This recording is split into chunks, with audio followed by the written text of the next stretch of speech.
I know your personal journey, but I'd love it if you could share it with us, because I love your story. And many people may not know that your professional career started with your dance career before you became a yoga teacher, before you became a shamanic practitioner. Are you comfortable sharing your journey? Is that okay? So, you know, I started as a classical ballet dancer, and I remember dragging my mum off and saying, look, I really want to start. And I was only 4 years old. And I really pursued that very, very strongly. And at the age of 18, I was doing a 3-year, well, it was an associate diploma in performance dance in Adelaide, and I received a scholarship to actually train in America. So that took me on a journey at the American Dance Festival in North Carolina. And then from there, I went to New York. And then I was meant to come back and actually teach some classes to the third-year students. But I just followed my instincts, followed my heart, as it were, and decided, you know what, I'm actually going to go to the UK. And so I finished the diploma online. How old were you? I was 20. Yep, and then I went to the UK and auditioned for Cats. Within 2 weeks, I saw this advert in the paper and I got in. And that started a career for the next 10 years in musical theatre, musical theatre, in television and film, where I was not only dancing, but I also became a choreographer as well, in amongst all of that.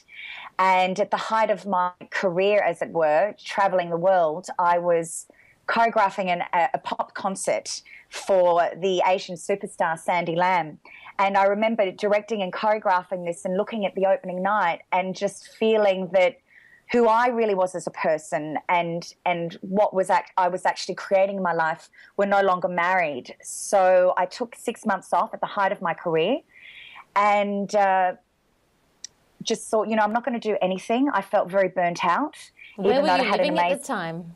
I was actually in Sydney, and I ended up meeting Simon Borg-Olivia on a dance floor. And for those of you that know Simon, he's the director. Our dear friend Simon, he's the director of Yoga Synergy. Yep. So, and he was like, you know, come on, Beata, come and try one of my yoga classes. And I thought, yoga? I'm an ex-dancer. It's going to be really boring. But So you hadn't done yoga up until then? Not really. I dabbled in it. Yeah. But as soon as meeting Simon, he really sparked that interest. And not only that, I was also suffering from chronic sciatica, and that's like a pinched nerve in the lower spine. Yeah. And so I was definitely looking for something that could work with the mind-body connection more.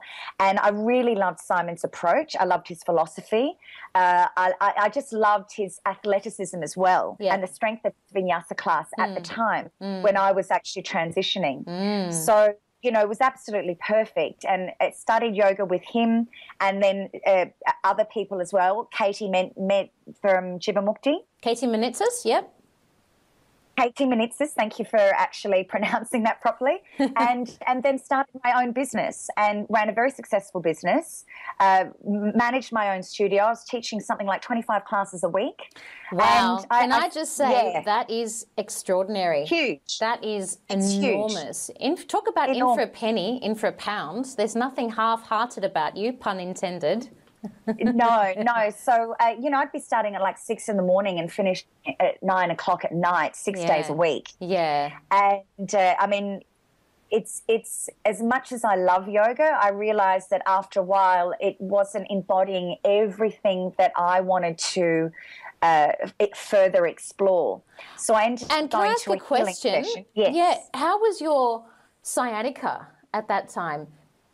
Well, that's a really good question. The thing about yoga has actually healed my sciatica. Yeah, okay. I've never, ever had it again. I've never experienced sciatica again. And it was also the way that Simon taught me and showed me how to actually, you know, go into the poses, into the vinyasa exercises that actually made the big difference. So, you know, I have to credit yoga for so many things, for really setting me on a different path, a path of healing and certainly a path of self-exploration. But then after that, I ended up going into a healing session with a beautiful woman, And she said to me, oh, look, the Awareness Institute is actually opening up and running their first ever diploma in shamanic and energetic healing and eco-psychology. And I signed up for the 2 years. Now, that 2 years was an absolute life changer for me. I ended up going to Peru. I ended up working in Peru with my then husband at the time and one of my teachers, and discovering plant medicine work, discovering indigenous ceremonies, and working with the Shipibo of the Amazon as well as the Guerra of the Andes. So that really set me up for a very different heart journey that I am still on today, but in a different way.